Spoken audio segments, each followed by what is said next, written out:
ఓం శ్రీ గురుభ్యో నమః. శుక్ర సంచారం. శుక్రుడు ఆగస్టు 21వ తారీఖున రాత్రి 1:19 శుక్రుడు కర్కాటక రాశిలో సంచారం చేసి సెప్టెంబర్ 12వ తారీఖు ఉదయం 6:26 వరకు కూడా శుక్రుడు కర్కాటక రాశిలో ఉంటాడు. అంటే శుక్రుడు కర్కాటక రాశిలో ఉండటానికి ఉన్న ప్రత్యేకత ఏమిటి అంటే, కర్కాటక రాశ్యాధిపతి చంద్రుడు. శుక్రుడు చంద్రుడు క్షేత్రంలోకి ఉంటున్నాడు.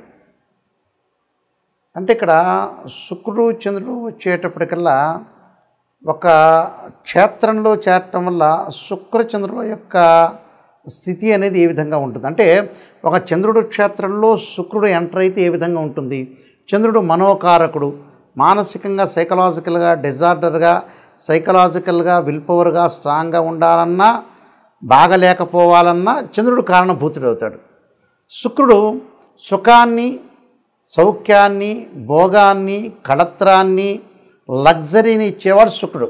శుక్రుడు ఇక ఇలా ఒక రకంగా సుఖాన్ని ఇస్తుంటే, చంద్రుడు బాగలేదనుకోండి, సుఖాన్ని ఇవ్వకుండా మానసికంగా వేదనకు గురి చేస్తున్నాడా లేకపోతే వేదనకు గురి చేయట్లేదా, చంద్రుడు ఎలా ఉండబోతున్నాడు, శుక్రుడు చంద్రుడి యొక్క క్షేత్రంలో ఉంటే శుక్రుడు యొక్క రిజల్ట్స్ ఏంటి.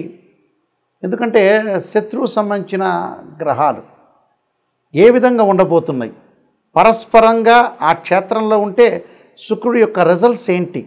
సహజంగా శుక్రుడు ఇవన్నీ కూడా గోచారీత్యా చెప్పబడే ఫలితాలు అంటారు, జన్మజాతకాలు కాదు. జన్మజాతకంలో శుక్రుడు ఏ విధంగా ఉండబోతున్నాడు, ఏ విధంగా ఉన్నాడు శుక్రుడు జన్మజాతకంలో, శుక్రుడు యొక్క కాంబినేషన్ ఎలా ఉంది వాడి యొక్క జాతకంలో, గోచారం అనేది ఎంతవరకు సపోర్ట్ చేస్తుందని చూసుకోవాలి. మనం కంపల్సరీ చూసుకునే ముందుకు వెళ్ళాలి. కాబట్టి ఇక్కడ శుక్రుడు చంద్రుడి యొక్క క్షేత్రంలో ఉంటే ఎలా ఉండబోతున్నాడు. శుక్రుడు సహజంగా 1, 2, 4, 5, 8, 9, 11 స్థానాల్లో ఉంటే సుఫలితాన్ని ఇస్తాడు. ఎవరి నుంచి? వాళ్ళ రాశి నుంచి. శుక్రుడు కళత్రకారకుడు, సుఖకారకుడు, భోగకారకుడు, సౌఖ్యకారకుడు. ఎలా ఉండబోతున్నాడో ఒక్కసారి మనం ద్వాదశ రాశుల వాళ్ళ యొక్క ఫలితాలని మనం శుక్రగ్రహం అనేది అనుకూలిస్తుందా ప్రతికూలిస్తుందా ఒకసారి మనం అనాలిసిస్ చేద్దాం. మిథున రాశి వాళ్ళకి ద్వితీయ స్థానంలో శుక్రుడి యొక్క సంచారం వల్ల ఎలాంటి ఫలితాలు కలగబోతున్నాయి చూసుకుందాం గోచారీత్యా. మిథున రాశికి ఇక్కడ అధిపతి బుధుడు. ఈ శుక్రుడు చంద్రుడి యొక్క క్షేత్రంలో ఉంటాడు. ఇక్కడ ముఖ్యంగా శుక్రుడికి మిథున రాశి వారికి వ్యయాధిపతి పంచమాధిపతి అయిన శుక్రుడు ద్వితీయ స్థానంలో ఉండటం వల్ల ఏ విధంగా ఉండబోతుంది ఫలితాలు. సహజంగా ఇక్కడ మిథున రాశికి అధిపతి బుధుడు అయ్యాడు. శుక్రుడు చంద్రుడి క్షేత్రంలో శత్రుక్షేత్రంలో ఉన్నాడు. అలానే ఈ రాశ్యాధిపతికి శుక్రుడు మిత్రుడు అవుతాడు. మరి ఏ విధంగా రిజల్ట్స్ ఉంటాయి గోచారరీత్యా మనం చూసుకునేటట్లయితే, బంధుమిత్రులతోటి సంగీత సాహిత్యాలు, శుభకార్యక్రమాల యొక్క నిర్వహణ, వాళ్ళ ఇండ్లకి వెళ్ళటము, నూతన సంబంధాలు నూతన బాంధవ్యాలు కలుపుకోవటం, బంధుమిత్రులతో స్నేహబంధాలని పెంపొందించుకోవటం, గతంలో ఏదైతే బంధువులు విరోధ భావాలు కలిగిన వాళ్ళందరికీ కూడా మళ్ళీ వాళ్ళు అక్కున చేర్చుకోవటం, మరి సంబంధ బాంధవ్యం అనేది బాండింగ్ అనేది బాగా పెరగటం, వివిధ సమావేశాలకి సాహితీ సభలకి అలానే సాహిత్య సభలకి రకరకాల సంగీతానికి సంబంధించిన సభలకి మూవీస్కి వెళ్ళటం, ఎక్స్కర్షను తీర్థయాత్రలు పుణ్యక్షేత్రాలు స్టూడియోలకి అలాంటి వాటిలన్నిటికీ వెళ్ళటం జరిగే అవకాశాలు ఎక్కువ ఉన్నాయి. ఇలానే భార్యాభర్తల మధ్యలో కానీ భార్యా పిల్లల వల్ల కానీ వీళ్ళు డెవలప్మెంట్ కావటం, పిల్లలు సంతానం సంపదప్రదం అన్నారు. అయ్యో మా అబ్బాయి బాగున్నాడు, మా అబ్బాయి మ్యారేజ్ అయింది, మా అబ్బాయికి మంచి శాలరీ వచ్చింది, మా అబ్బాయి మంచి జాబ్ చేస్తున్నాడు అనే సంతోషకరమైన శుభవార్తలు వినే అవకాశం ఎక్కువ ఉంటుంది.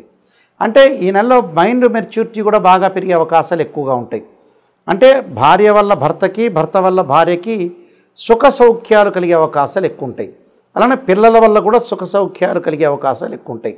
అనుకూలంగా ప్రయాణాలు చేస్తుంటారు. వేరే వాళ్ళందరినీ కూడా తీసుకుని వాళ్ళు జర్నీ చేయటం, అనుకోని సందర్భంలో ఆ జర్నీలో కూడా మంచి పర్సన్స్ మనతో మ్యూచువల్ అండర్స్టాండింగ్లో ఉండటం, శత్రు జయం, శత్రువు మీద విజయాన్ని సాధించే అవకాశాలు ఎక్కువ ఉంటుంది. వ్యవహార జయాలు, వ్యవహారాల మీద ముందుకు వెళ్ళే అవకాశాలు ఉంటాయి. సంఘంలో గౌరవ మర్యాదలు, సంఘంలో ఒక సొసైటీలో ఒక రికగ్నైజ్డ్ కావటం ఒకటి, అంటే give respect and take respect, అంటే గౌరవ మర్యాదలు ఇవ్వటము, ఇచ్చిపుచ్చుకోవటాలు జరిగే అవకాశాలు ఉంటాయి. ముష్టాన్న క్షీర భోజనాలు, అనేక శుభవార్తలు, గుడ్ న్యూస్లు వినే అవకాశాలు ఎక్కువ ఉండటం, ప్రియమైన మాటలు వినటం, అన్ని మంచి మాటలు వినే అవకాశాలు ఎక్కువ ఉంటాయి. నూతన వ్యక్తుల యొక్క పరిచయాలు కూడా బాగా పెరుగుతాయి. నూతన వ్యక్తుల యొక్క పరిచయాలు అంటే న్యూ పర్సన్స్ ఇంట్రడ్యూషన్ చేయటం ఒకటి. ఆ ఇంట్రడ్యూస్ చేయటం వల్ల కూడా రకరకాల వ్యాపార సంబంధాలు, కమర్షియల్గా సంబంధాలు, ఆర్థిక సంబంధాలు, ఇలాంటివన్నీ కూడా మెరుగుపరుచుకునే అవకాశాలు ఉంటాయి. అంటే అన్నిట్లో కూడా ఓవరాల్గా వీళ్ళకి ఎక్కువగా పాజిటివ్ రిజల్ట్స్ వచ్చే అవకాశాలు ఎక్కువ ఉంటాయి. నూతన వ్యాపారం చేయటం, వ్యాపారాన్ని ఎక్స్పాండ్ చేసే అవకాశాలు కూడా బాగా ఎక్కువ ఉంటాయి. అంటే టోటల్గా వీళ్ళకి అనుకూలమైన ఫలితాలు వచ్చే అవకాశాలే ఎక్కువగా ఉంటాయి. కాబట్టి మరింత అనుకూలమైన ఫలితాలు రావాలంటే ఏంటంటే నేను చెప్పిన రెమెడీస్ అనేవి మీరు పాటిస్తే గుడ్ రిజల్ట్స్ వచ్చే అవకాశం ఖచ్చితంగా ఉంటుంది. ఇక్కడ చాలామంది కూడా శుక్రుడు ఏ స్థానంలో ఉంటే బాగుంటుంది, శుక్రమహర్దశ కలిసి వస్తుందా రాదా, కొన్ని లగ్నాలకు శుక్రమహర్దశ కలిసి వస్తుంది, కొన్ని లగ్నాలకి శుక్రమహర్దశ కలిసి రాదు. సహజంగా ఏమిటి అంటే వృషభ లగ్నంలో జన్మించిన వాళ్ళకి, తులా లగ్నంలో జన్మించిన వాళ్ళకి శుక్రమహర్దశ బాగా కలిసి వస్తుంటుంది. అలానే మకర లగ్నంలో జన్మించిన వాళ్ళకి కూడా శుక్రమహర్దశ కలిసి వస్తుంటుంది. మనం ఏ మహర్దశలో కలిసి వచ్చిన వాళ్ళకి కలిసి వస్తుందో కూడా చూసుకోవాలి. అలానే మిథున లగ్నంలో జన్మించిన వాళ్ళకు కూడా శుక్రమహర్దశ బాగా కలిసి వస్తుంది. అయితే శుక్రుడు దశ అంతర్దశలు ఏ విధంగా ఉన్నాయి, అంతర్దశల్లో బాగుపడవచ్చు, దశల్లో కూడా బాగుపడవచ్చు. అయితే శుక్రగ్రహం అనేది నీచ స్థానంలో ఉంటే ఒక రకంగాను, శుక్రుడు జన్మజాతకంలో శుక్రుడు రాహుతో కానీ కేతువు కానీ కంజంక్షన్ కాకూడదు. శుక్రుడు ఎప్పుడూ కూడా కుజుడితో కంజంక్షన్ కాకూడదు, శనితో కూడా కంజంక్షన్ కాకూడదు. శుక్రుడు ఎప్పుడూ కూడా అశ్విని, మఖ, మూలా నక్షత్రాల్లో ఉండకూడదు. శుక్రుడు ఆరుద్ర, స్వాతి, శతభిష నక్షత్రంలో ఉండకూడదు. శుక్రుడు మృగశిర, చిత్త, ధనిష్ట నక్షత్రంలో ఉండకూడదు. శుక్రుడు పుష్యమి, అనురాధ, ఉత్తరాభాద్ర నక్షత్రంలో ఉండటం అనేది మంచిది కాదు. అంటే శుక్రుడు ఎవరు, కళత్రకారకుడు, అంటే వివాహకారకుడు. అంటే డిఫరెన్స్ ఆఫ్ ఒపీనియన్స్ జరగకుండా లైఫ్ లాంగ్లో శుక్రుడు అనుకూలత సాధిస్తేనే మన లైఫ్ అనేది ముందుకు వెళ్ళగలుగుతారు. అంటే భార్యాభర్తల అన్యోన్య దాంపత్యం అనేది చాలా ఇంపార్టెంట్. శుక్రుడికి సహజంగా స్వక్షేత్రాలు వృషభము, తుల స్వక్షేత్రాలు. శుక్రుడు ఎక్కడుంటాడు, శుక్రుడు మీనం అనేది ఉచ్చక్షేత్రం. శుక్రుడికి నీచక్షేత్రం ఏంటంటే కన్యారాశి. కన్యలో ఉంటే నీచత్వం అనేది ఏర్పడుతుంది. అందువల్ల శుక్రుడు నీచరాశిలో ఉండకూడదు, పాపగ్రహాలతో కలిసి ఉండకూడదు. అలా ఒకవేళ మీ జన్మజాతకంలో ఉన్న గోచారంలో శుక్రగ్రహం మీకు బాగలేకపోయినా నేను చెప్పే పరిహారాలు పాటించండి. కానీ బర్త్ చార్ట్ని చూసే పరిహారం అనేది చేయాలి. సాధారణంగా కొన్ని చిన్న చిన్న పరిహారాలు చెప్పబోతున్నా, ఆ పరిహారాలు మీరు పాటించండి. మహాకాళి, మహాలక్ష్మి, మహాసరస్వతి అంటే ఏదైతే శుక్రుడికి చక్కగా కమలాక్షి స్తోత్ర పఠనం చేయటం, కమలాదేవిని అంటే అమ్మవారి యొక్క ఆరాధన చేయటం, పాదరసపు లక్ష్మీ దేవిని ఆరాధన చేసి లక్ష్మీ అష్టోత్తరంతో పూజ చేయటం, శ్రీ సూక్తం పారాయణం చేయటం, మహాలక్ష్మి హోమం చేయటం.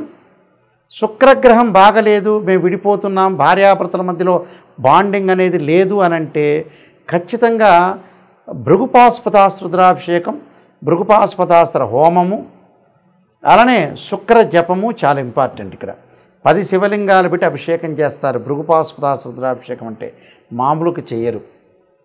అందువల్ల శుక్రుడు ఎలా ఉన్నాడు, నిజంగా బాగున్నాడా, మన జాతకంలో బాగలేదా, శుక్ర జపం ఉంటుంది. ఆ శుక్ర జపం చేయటం, బొబ్బర్లు దానం చేయటం, శుక్రుడి విగ్రహానికి పంచామృతంతో, పండరసంతో, చెరుకు రసంతో అభిషేకం చేయాలి శుక్రవారం రోజున. వీలైతే శుక్రవారం శుక్రహోరలో అమ్మవారి యొక్క ఆరాధన చేయటం మంచిది. వీలైతే ఇంటి దగ్గర శుక్ర జపం చేయాలి. కానీ వాస్తవంగా వేదోక్త మంత్రం బ్రాహ్మణోత్తములు చేయాలి. అభిషేకాలు ఇవన్నీ కూడా బ్రాహ్మణోత్తములతో చేస్తే మనకు మంచి ఫలితాలు వచ్చే అవకాశం ఖచ్చితంగా ఉంటుంది. శుక్రగ్రహం ఎప్పుడూ కూడా నీచస్థానంలో ఉంటే ఇబ్బందికరమైన వాతావరణం ఉంటుంది. కన్యారాశిలో నీచత్వం అనేది శుక్రుడు ఉన్నాడనుకోండి, ఉదాహరణకి వివాహ బంధం అనేది కరెక్ట్గా బాండింగ్ ఉండదు.